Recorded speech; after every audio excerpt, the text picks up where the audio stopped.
The chairman of the subcommittee on early childhood, elementary and secondary education, the gentleman from Indiana, Mr. Rokita.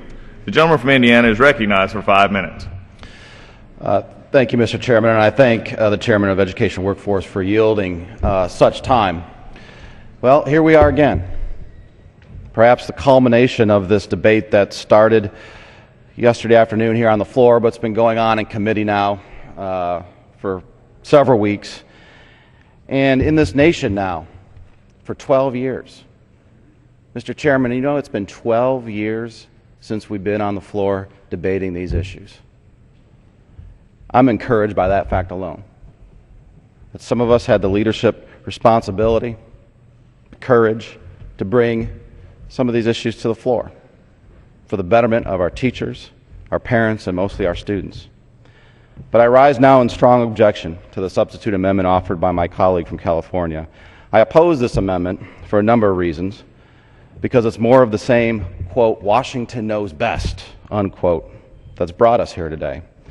It turns out, as we hear from parents in our districts, Washington doesn't know best. A bureaucrat sitting in an office in Washington, by definition, Mr. Chairman, doesn't know our children and can't possibly know what's best for a student in Indiana or anywhere else in this nation. Who do you believe, Mr. Chairman, knows a child best?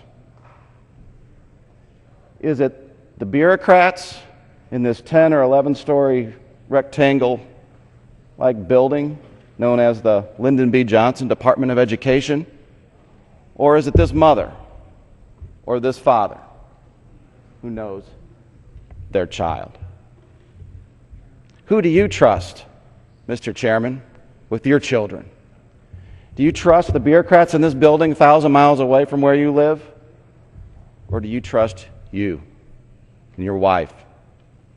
Who do the parents of America trust more to educate their children? Their local teacher or these bureaucrats? You know, throughout the amendment and debate process for the Student Success Act and the remarks offered now in support of this amendment, we've heard time and time again how the Student Success Act is an attack on children, teachers, and all other sorts of demagoguery and doom and gloom. Don't believe it. Don't believe it, because if you listen closely, and certainly if you read the plain meaning of the text of this amendment and everything else that's been written and said about these reforms that we're going to make here on the House floor today, you would find that at the very essence of all of them, we find that the other side and those that talk against the Student Success Act inherently trust these bureaucrats more than parents or teachers. They continuously say, we know best. We are smarter than those of us who raise our own children. The truth of the matter is that this amendment offered by my colleague is the real attack on children, parents, and teachers. It attacks teachers by holding them to Washington-based standards, not local ones, when we know, in fact, that every school is different. It attacks parents by robbing them of the hopes and dreams that they have for their children and takes away so many decisions that these parents can make to guide their children's future. They know best. Worst of all, this is an attack on children. Washington-based education policy attacks children by endangering their chance at success and a brighter future, by hamstringing them with teaching to test results as opposed to teaching to success in life. The Student Success Act ensures parents can be in direct contact with those who are setting education policy for their children and their teachers and hold them accountable. There's a reason why this bill has received so much support from groups like the American Association of School Administrators, the Council of Chief State School Officers, the National School Boards Association, and the School Superintendents Association. They all support this bill.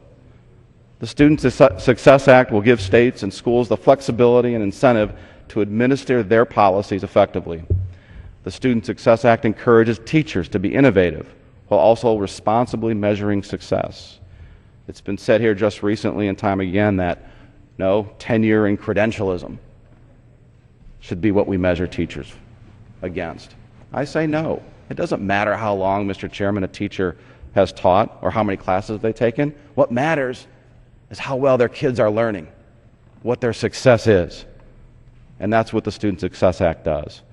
It will give parents the authority and choice that they deserve as they make decisions about their child's future, and it will give the students themselves the best opportunity to succeed. And that's the best thing we can do here on the floor of the House today. I yield back. Gentleman, time expired. The gentleman